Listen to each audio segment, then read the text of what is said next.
শ্রীলঙ্কায় অনুষ্ঠিত দাবা বিশ্বকাপের বাছাইয়ে এশিয়ান জোনালে 2 বিভাগে চ্যাম্পিয়ন হয়েছে বাংলাদেশ। উন্মুক্ত বিভাগে আন্তর্জাতিক মাস্টার মনন রেজা নীর ও নারী বিভাগে ফিদে মাস্টার ওয়াদিফা আহমেদ উভয়ই অপরাজিত চ্যাম্পিয়ন হবার গৌরব অর্জন করেন। এর ফলে তিনি পরবর্তী দাবা বিশ্বকাপে বাংলাদেশে প্রতিনিধিত্ব করবেন এই 2 দাবাড়ু। এবারই প্রথম বাংলাদেশ এই প্রতিযোগিতায় গ্র্যান্ড মাস্টার ছাড়া অংশগ্রহণ করেছিল। মহিলা বিভাগে প্রথম হওয়ার জন্য ওয়াদিফার ড্র প্রয়োজন ছিল।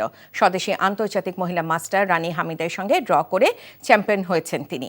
মহিলা ফিদে মাস্টার ওয়াদিফা আহমেদ 9 খেলায় 7 পয়েন্ট পেয়ে শিরোপা জিতেছেন, আর আন্তর্জাতিক মাস্টার মনন রেজা নীর 9 খেলায় 7 পয়েন্ট পেয়ে উন্মুক্ত বিভাগের চ্যাম্পিয়ন হয়েছে।